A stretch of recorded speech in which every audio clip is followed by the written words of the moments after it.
아버지를 당신이라고 부르는 순간 영란은 더 이상 이 집의 막내딸이 아니라 한 사람의 증언자가 되어야겠다고 마음먹었습니다.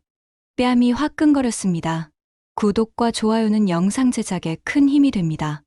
박진석이 내리꽂은 손바닥의 열기가 아직도 남아 있었는데요. 내 딸이 이 박진석의 딸이 웹툰 나부랭이나 그리는 사람이 되어서는 안 돼. 알겠어? 그 말이 머릿속에서 계속 메아리쳤습니다. 영란은 방으로 뛰어 올라와 문을 닫고 한참 동안 바닥을 쳐다보다가 천천히 노트북 앞에 앉았습니다. 아빠라고 쓰려다가 손가락이 멈췄습니다. 오늘만큼은 아빠라는 단어 뒤에 숨어 있을 수 없다는 생각이 들었거든요. 이 집에서 모두가 아무 말 없이 덮고 있는 것들, 특히 엄마 고성이와 우진, 그리고 어디까지가 진실인지 모르는 수많은 이야기들, 그걸 누군가는 꺼내야 했습니다. 그래서 결국 영란은 이렇게 시작했습니다. 박진석 회장님께 당신의 아내를 믿나요? 당신의 양아들 한우진이 간이식 수술을 한 사실을 알고 있나요? 단 2줄이었습니다. 하지만 그 안에 영라가 알고 있는 거의 모든 게 들어 있었는데요. 영라는 알고 있었습니다. 우진이 간이식을 받았다는 것, 그 간을 준 사람이 지은호라는 것, 그리고 우진과 지은호가 쌍둥이 오빠 동생이라는 것까지요.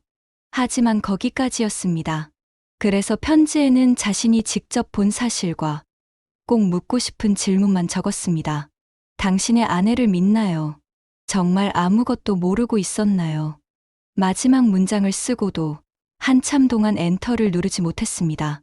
이 편지가 도착하는 순간 아버지와 엄마 사이가 돌이킬 수 없이 부서질지도 모른다는 걸 알고 있었으니까요. 하지만 동시에 이 집에서 누구 하나 진실을 보지 않은 채 끝까지 가는 편이 더 잔인하다는 생각도 들었습니다. 결국 프린트 버튼을 눌렀습니다. 프린터가 드르륵 소리를 내며 종이를 삼키는 동안 영란은 손을 꼭 쥐고 서 있었어요. 편지를 접어 흰 봉투에 넣고 발신인 칸은 비워둔 채 박진석 회장님 귀하라고만 적었습니다. 평소 아빠라고 부르던 사람에게 이렇게까지 거리를 두는 문장이 나올 줄은 몰랐지만 오늘만큼은 그래야만 할 것 같았습니다. 직접 건네는 건 도저히 못하겠다는 생각이 들었어요. 얼굴을 보며 이 내용을 말한다는 건 영라에겐 너무 큰 짐이었으니까요. 그래서 집 근처로 나가 퀵서비스 기사에게 봉투를 건네며 말했습니다. 이거 꼭 회장님 본인께 직접 전해주세요. 비서 말고 다른 사람 말고요. 기사에게까지 아버지라는 단어를 끝내 쓰지 못한 채 영란은 돌아섰습니다. 그날 오후 박진석의 책상 위에는 정체를 알 수 없는 흰 봉투 하나가 놓여 있었습니다. 발신인은 없었고 서류 더미 사이에 조용히 끼어 있었는데요. 박진석은 처음엔 대수롭지 않게 넘기려다 괜히 봉투를 뜯어 한 장짜리 편지를 펼쳐보았습니다. 박진석 회장님께 당신의 아내를 믿나요? 당신의 양아들 한우진이 간이식 수술을 한 사실을 알고 있나요? 단 2줄, 그뿐이었습니다. 그런데 그 몇 줄이 박진석의 머릿속을 세게 때렸습니다.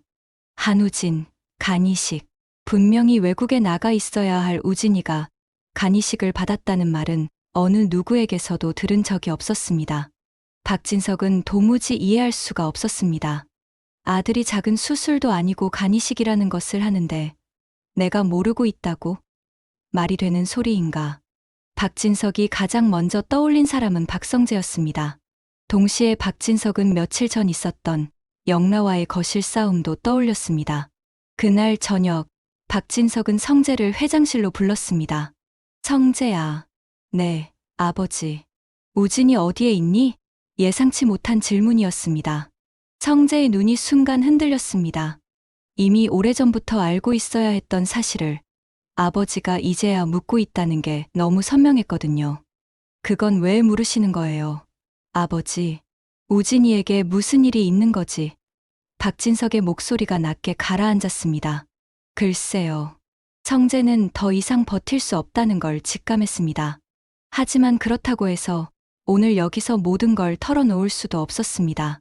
그 모든 사실을 다 말씀드리면 집안이 들썩이게 되는 것은 불보듯 뻔했으니까요. 지은호, 우진, 새어머니, 그리고 아버지 박진석. 네 사람이 모두 힘들어질 수도 있는 이야기였으니까요. 결국 성재는 애써 시선을 피하며 짧게 대답했습니다. 그 얘기는 나중에 제가 정리해서 말씀드리겠습니다. 지금은 조금만 기다려 주세요. 박진석은 의심스러운 눈빛으로 아들을 바라봤습니다. 기다릴 일이냐 이게. 낮게 내뱉은 말 속에는 이미 진실이 어딘가에 숨겨져 있다는 걸 아는 사람의 피로가 묻어 있었습니다. 그날 밤 성재는 집에 들어가기 전 먼저 이지혁에게 전화를 걸었습니다. 지혁아, 내일 시간 좀 내라. 은호 후배랑 셋이 얘기 좀 해야겠다. 나 이제 혼자선 못 버티겠다. 다음 날 회사 근처 작은 카페 구석 자리에 세 사람이 마주 앉았습니다. 이지혁, 지은호, 그리고 박성재. 말없이 커피만 저어대던 성재가 먼저 입을 열었습니다. 아버지가 우진이 간이식 얘기를 처음 꺼냈어. 익명의 편지를 받으셨더라. 당신의 아내를 믿나요? 당신의 양아들. 우진이가 간이식 수술을 한 사실을 알고 있나요? 이렇게만 적혀 있었다고 하셔. 지은호의 눈이 크게 떠졌습니다. 편지요? 누가요? 모르지. 근데 우리 집 안에서 이 정도를 알고 있으면서도 이름을 밝히지 못할 사람이라면 아마 성재는 끝까지 말을 잇지 않았습니다. 하지만 머릿속에는 이미 한 사람 얼굴이 떠올랐습니다. 웹툰 작가가 되겠다고 떨리는 목소리로 말했다가 뺨을 맞았던 그날 밤 문을 걸어 잠그고 울던 동생 박영라. 이지혁이 조용히 말을 받았습니다. 이제는 숨길 수가 없겠네. 어차피 언젠가는 아셔야 할 일이기도 하고. 지은호도 고개를 끄덕였습니다. 그럼 우진이가 간이식 받은 것도 제가 공여자인 것도 이제 아버지께서 다 아시게 되는 거네요. 그래야 하는 거지. 성재의 목소리가 단단해졌습니다. 아버지가 모르는 채로 사는 게 우리를 위해서도 아버지를 위해서도 더 잔인한 일인 것 같아. 문제는 어떻게, 어느 순서로 말씀드리느냐는 거지. 그때까지도 세 사람만 알고 있는 진실이 한 가지 더 있었습니다.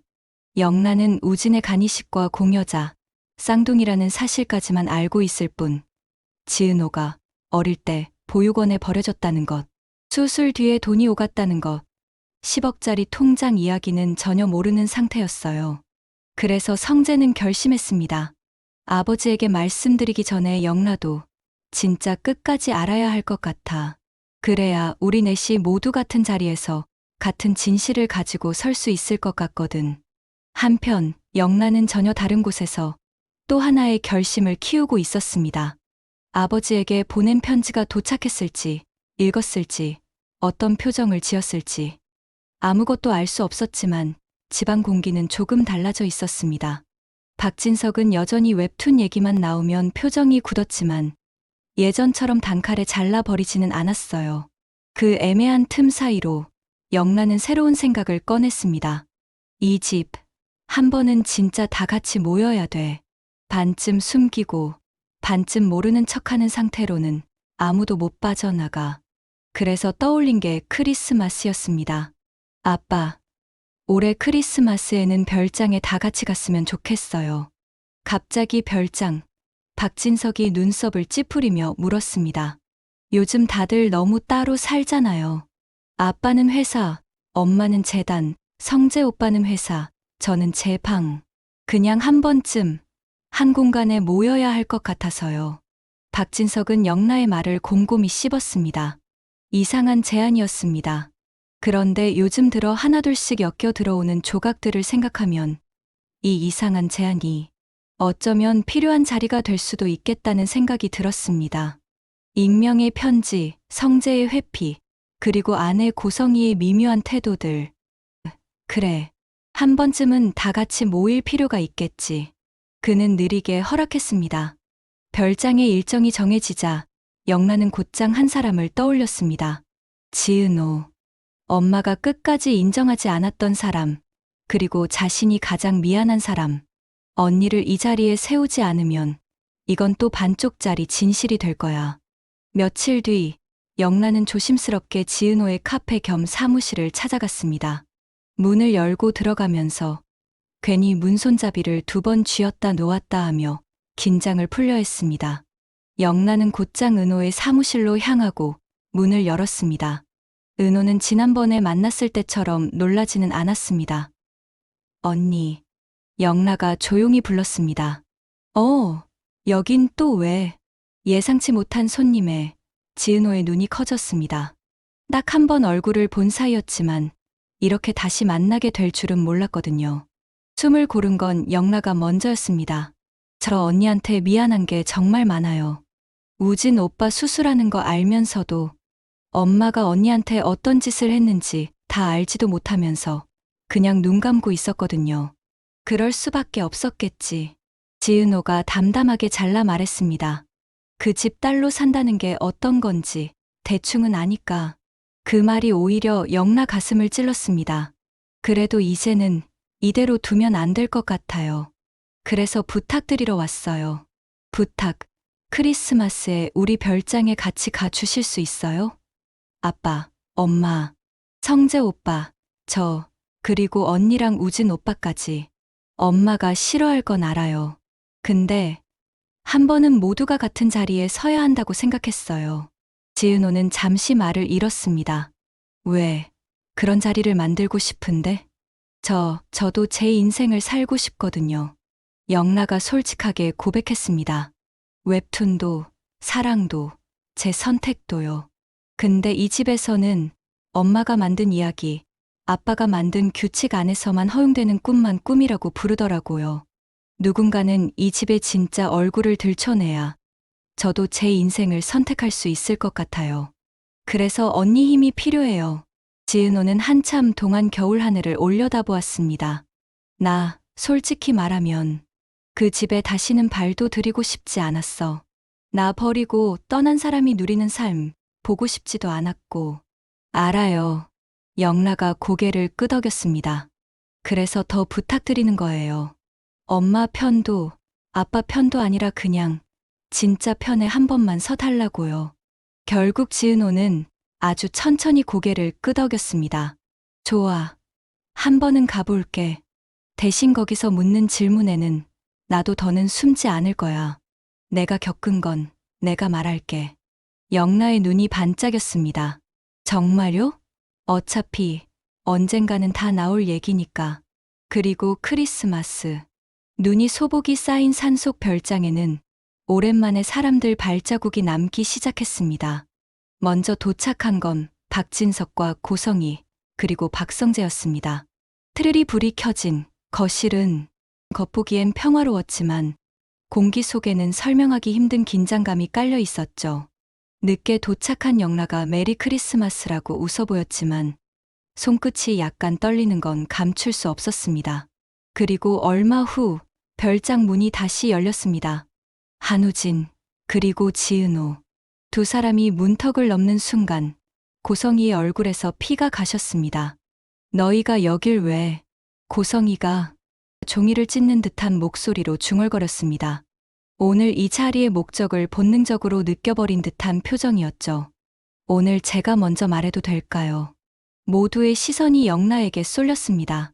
아빠, 익명으로 온 편지 그거 제가 보낸 거예요. 거실 공기가 한 번 더 얼어붙었습니다. 박진석이 눈을 가늘게 뜨고 영라를 바라봤습니다. 언제부터 넌 나를 당신이라고 부르기 시작했냐? 뺨 맞던 날 이후요.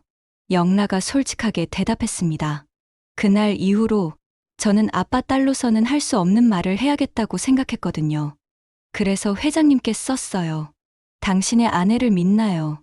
당신의 양아들 우진이가 간이식 수술을 한 사실을 알고 있나요? 거기까지가 제가 알고 있던 전부였어요. 고성희가 숨을 들이켰습니다. 영라야, 너 지금 무슨... 여기까지는 제가 말할 수 있는 부분이고요. 영라가 말을 잘랐습니다. 그 다음부터는 언니가 얘기해줘야 할 것 같아요. 모든 시선이 지은호에게로 향했습니다. 지은호는 잠시 눈을 감았다가 천천히 입을 열었습니다. 저는 어릴 때 보육원에 있었어요. 우진이랑 둘이요. 엄마가 우리를 거기에 두고 떠났고 나중에 한 번 더 나타났을 때는 우진이 그러니까 쌍둥이 오빠만 데리고 갔어요. 저는 그 자리에 남겨졌고요. 박진석의 손이 살짝 떨렸습니다. 고성이의 아들이었기에 자신의 아들로 받아들인 우진이 뒤에 이런 이야기가 숨어 있을 줄은 상상도 못했으니까요. 시간이 많이 지나서 자신이 누구인지 숨기고 저한테 접근했죠. 이번에는 저희 간을 노리고요. 너만 좀 도와주면 우리 모두 살 수 있다고 했어요. 친엄마라는 사람이 저를 버린 게 아니라 잃어버렸다고 했지만 모든 게 제 간을 노린 거짓말이라는 것을 알게 되었죠. 하지만 우진이는 제 친한 친구였고 내가 구할 수 있다는 것에 감사했어요. 그래서 수술대에 누웠습니다. 지은호는 잠시 숨을 고르고 말을 이었습니다. 그리고 수술이 끝나고 난 뒤 이사장님이 절 따로 불렀어요. 작은 봉투 하나를 건네면서 이렇게 말했습니다. 이 안에 10억이 들어있다. 이 돈 받는 순간 우리 인연은 끝이다. 다시는 우리 앞에 나타나지 마라. 영나의 눈이 크게 떠졌습니다. 10억이라는 숫자가 그녀에게는 처음 듣는 충격이었거든요. 지금까지 알고 있던 진실은 단지 간이식을 해준 고마운 언니 정도였는데 그 뒤에 이런 거래가 있었다는 건 상상도 못했던 일이었죠. 지은호는 가방에서 조용히 통장 한 권을 꺼내 테이블 위에 올려놓았습니다. 이게 그때 받은 돈을 넣어둔 통장입니다. 10억이 들어있어요. 그래서 이걸 저는 제 간값이라고 불러요. 이 사장님이 정해준 제 몸값이죠. 저희 우진이에 대한 마음을 이런 돈으로 우습게 만들었습니다. 박진석의 손이 통장 위에서 멈췄습니다. 사실 박진석은 그 2줄짜리 편지를 본 순간 고성이의 뒷조사를 시작하였고 당연히 자금이 흘러가는 과정은 조사된 보고서에 고스란히 나와 있었죠. 입금 내역, 계좌 이름, 날짜, 재단 자금이 유출된 금액과 일치한 금액이었습니다. 고성이 이름이 얽혀 있는 구조가 한눈에 보였어요. 그때 지은호가 아주 또렷한 목소리로 말했습니다. 제 간값인데요. 돌려드릴게요. 저는 제 간을 판 적이 없습니다. 친구를 살리고 싶어서 한 선택이었어요. 그런데 이 통장을 가지고 있는 동안 자꾸 제 선택까지 팔아버린 기분이 들어서요. 그래서 이 돈은 이 집 주인인 회장님께 돌려드리는 게 맞는 것 같습니다. 거실이 숨 한 번 쉬기 어려울 정도로 고요해졌습니다. 그 고요를 깨뜨린 건 박진석의 낮은 목소리였습니다. 이 돈을 누가 준비했냐? 질문은 이미 답을 알고 있는 사람의 목소리였습니다. 고성이의 어깨가 크게 들썩였습니다. 여보, 그건 다 우진이를 살리려고 재단 돈이니까 어차피 좋은 일 하라고 모아둔 돈이고 그래서 내 마음대로 썼냐. 박진석이 냉정하게 잘랐습니다. 내가 모르는 사이에 내 아들의 몸과 또 다른 아이의 몸을 거래하고 재단 돈을 빼돌리고 그걸로 인연을 끊는 조건을 달고 박성재가 그제야 조용히 입을 열었습니다. 아버지, 새어머니는 저에게도 말했습니다. 이 사실을 아버지께 말하면 아버지가 충격받아 돌아가실 수도 있다고요. 아버지 건강을 핑계 삼아서 저를 협박했습니다. 그게 제가 지금까지 침묵한 이유입니다. 박진석은 천천히, 아주 천천히 고개를 끄덕였습니다. 그래서 넌 내 뒤에서 혼자 끙끙 앓고 있었겠지. 그는 잠시 눈을 감았다 뜨더니 고성이를 향해 돌아섰습니다. 넌 한 번도 내 아내였던 적이 없었구나. 고성이. 그 한마디에 고성이는 바닥에 주저앉았습니다. 나도 살려고 그랬어요. 나도 어릴 때 버림받았고 나도 이런 짓 당하면서 살아왔어요. 그래서 그래, 너도 분명 피해자였겠지. 박진석이 말을 끊었습니다. 하지만 피해자가 또 다른 피해자를 만들기 시작하는 순간부터는 가해자다. 넌 그 선을 훌쩍 넘어서 이제는 돌아올 수 없는 데까지 간 거야. 영란은 그 말을 들으며 복잡한 감정이 뒤섞였습니다. 엄마를 미워하는 마음, 아빠에게 미안한 마음, 그리고 자신이 쓴 단 몇 줄짜리 편지가 이 장면을 불러온 것 같다는 두려움까지요. 그런데도 한편으로는 이상하게 숨이 조금 트이는 느낌도 들었습니다. 아빠가 드디어 엄마를 자기 눈으로 보고 있구나. 잠시 후 박진석은 자리를 박차고 일어나지 않았습니다. 대신 아주 조용히 휴대폰을 꺼냈습니다. 김 변호사, 재단 회계, 개인 계좌, 과거 입양 관련 서류까지 전부 다시 들여다봅시다. 그리고 그는 잠시 말을 멈추고 고성이를 마지막으로 바라봤습니다. 그 눈빛에는 사랑도 분노도 아닌 단호함만 남아 있었습니다. 한 사람을 내 삶에서 정리해야 할 것 같소. 그 말을 끝으로 오늘의 자리는 마무리되었습니다. 누구도 크리스마스 인사를 제대로 입 밖에 내지 못한 채 각자 다른 차를 타고 별장을 떠났습니다. 돌아오는 길, 영란은 조심스럽게 말을 꺼냈습니다. 아빠, 저 편지 보낸 거 후회 안 해요. 무서웠지만 오늘만큼은 아빠가 진짜로 우리를 본 것 같아서요. 박진석은 한참 동안 대답하지 않았습니다. 얼어붙은 산길을 천천히 내려가다 마침내 짧게 말했습니다. 내가 뭘 하든 이해하려고 노력은 해보마. 웹툰이든 뭐든. 대신 내 인생 내가 책임져라. 나처럼 내 아이들 마음을 안 보고 사는 아버지는 되지 말고. 아직 아무것도 끝나지 않았습니다. 재단 감사도, 고성이에 대한 법적 책임도, 우진과 은호, 그리고 영라와 성재의 상처도요. 하지만 적어도 한 가지는 분명해졌습니다. 이 집에서 더 이상 진실은 돈으로 덮이지 않는다는 것. 그리고 그 시작은 딱 2줄짜리 편지와 한 권의 통장이었는데요. 당신의 아내를 믿나요? 제 간값인데요. 돌려드릴게요. 이제 남은 질문은 하나입니다. 박진석이 정말로 자신이 만든 울타리를 무너뜨리고 아이들의 인생을 돌려줄 수 있을까? 그리고 그 울타리 밖에서 각자 선택한 삶을 이 아이들이 끝까지 지켜낼 수 있을까? 그 답을 향해 가는 다음 이야기가 이제 막 시작되고 있었습니다. 시청해 주셔서 감사합니다. 구독과 좋아요는 영상 제작에 큰 힘이 됩니다.